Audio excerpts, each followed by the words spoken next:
Hey, good morning, Rickey. How y'all doing this morning? Oh, we good this morning. So excited to have you. So this is the month that you've been focusing on the theme June Bloom.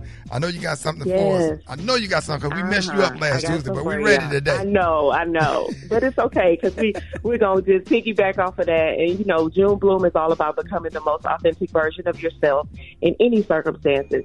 So today I want to talk about authentic joy, and I think that's kind of what happened last week. We just tapped into some of that joy, and, it's all good. It's fine.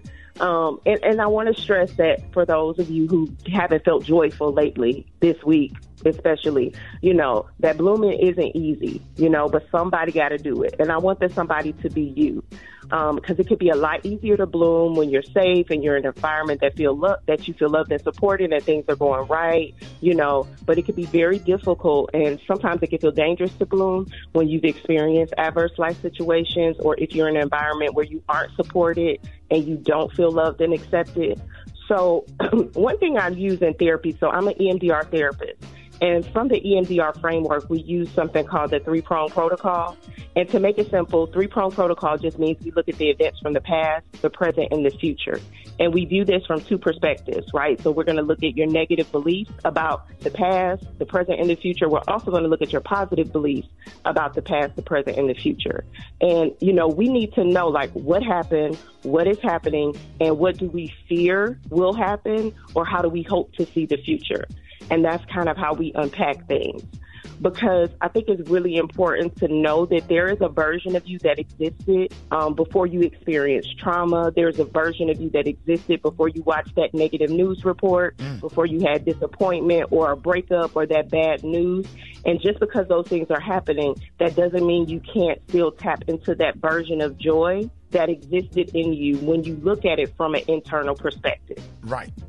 Right. Yeah. And you would think, just because, the weather is nice, it's hot outside, it's summertime, most people's favorite season. And it just seems like even doing that, all hell is breaking loose. Yeah, absolutely. And I think one thing that I love about EMDR is we look at what's happening externally, but then we also shift to the internal, right? Because that internal perspective is that space that it can exist regardless of what's happening around you, right? And another thing that I've been finding is that sometimes people feel guilty for having joy when things are going wrong. Yeah. We can feel like it's disrespectful. We aren't oblivious to the dumpster fire that's happening in our country right now.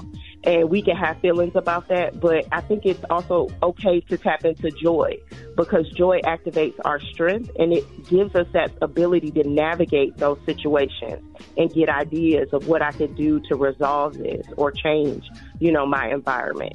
So we don't have to let that joy go when things aren't working in our favor. So as we wrap up this month, I want to look at blooming. I want y'all to look at blooming and being your authentic self using that three-prong protocol. So these are some questions you can ask yourself. When have I felt safe to bloom in the past? How am I blooming presently? And how do I envision myself blooming in the future? And those are some things you can ask yourself. You can share with me your responses. If you want more info, you can find me at Springforth Counseling on Facebook and IG, or the website is springforthcounseling.com. And if you're looking for an EMDR therapist, you can find more information on Groundbreakers Therapy on IG, or the website is groundbreakerstherapy.com.